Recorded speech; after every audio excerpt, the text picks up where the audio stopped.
Hello friends, कैसे हैं आप सब। तृप्ता साइकिल का आप सबको प्यार भरा नमस्कार।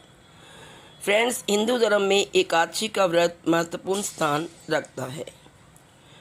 प्रत्येक वर्ष 24 एकादशियाँ होती हैं। जब अधिक मास या मल मास आता है तब इनकी संख्या बढ़कर 26 हो जाती है।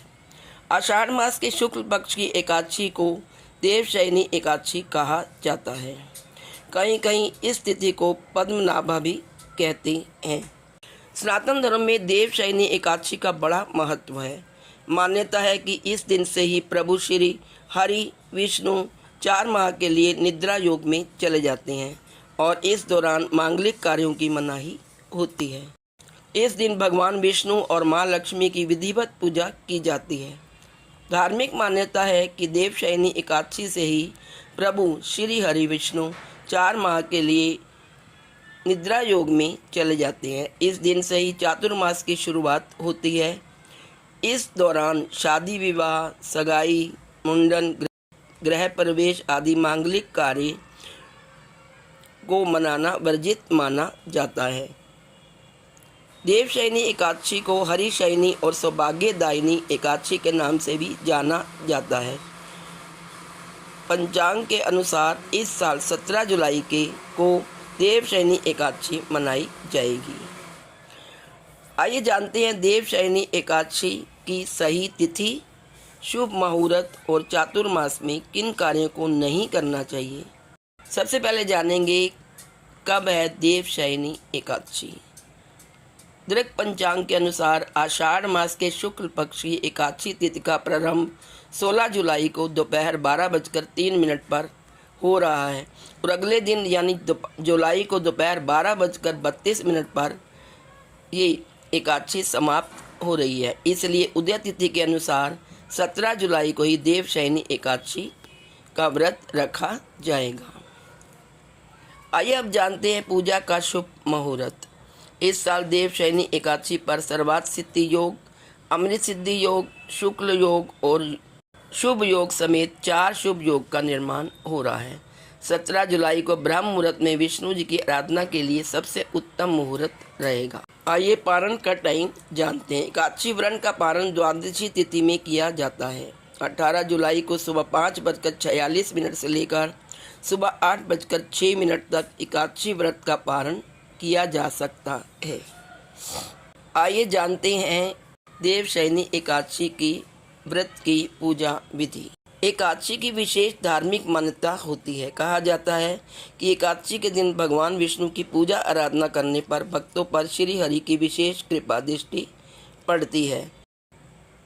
आइए जानते हैं देवशयनी एकादशी की पूजा। देवशयनी एकादशी के दिन सुबह स्नान पश्चात व्रत का संकल्प लिया जाता है।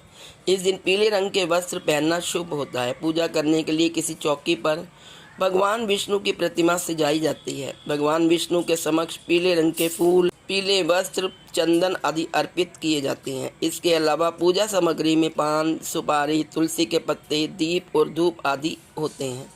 पूजा संपन्न करने के लिए देवशयनी एकादशी की कथा पढ़ी जाती है और आरती करके श्री हरि से भक्त अपनी मनोकामनाएं कहते हैं।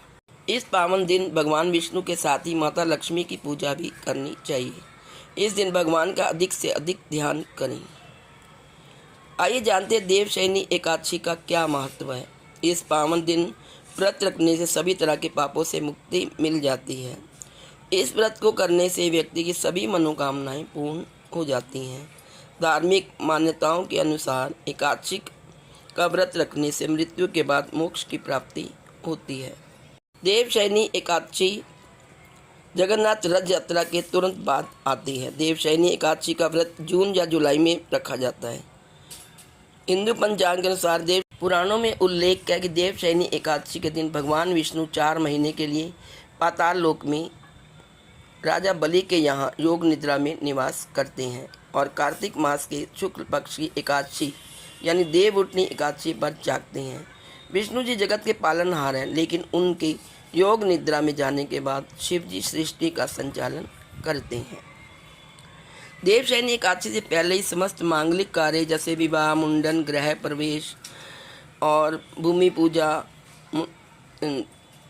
संपन्न कर लेना चाहिए, क्योंकि इसके बाद 4 माह तक शुभ कार्यों पर रोक लग जाती है, क्योंकि देवता गण शयन काल में होते हैं। ऐसे में मांगलिक कार्य करें तो उनका परिणाम शुभ नहीं होता। मान्यता है कि चातुर्मास के दौरान शिव जी, विष्णु जी, गणपति जी और देव दुर्गा की उपासना श्रेष्ठ मानी गई है। तो दोस्तों, ये थी समस्त जानकारी देवशयनी एकादशी के बारे में। तो फ्रेंड्स, ये थी संपूर्ण जानकारी देवशयनी एकादशी के बारे में। यदि आपको वीडियो अच्छी लगी हो तो please like, share and subscribe. Thank you so much. ओम नमो भगवते वासुदेवाय। श्री कृष्ण गोविंद हरे मुरारे, हे नाथ नारायण वासुदेव। श्री कृष्ण गोविंद हरे मुरारे, हे नाथ नारायण वासुदेवा।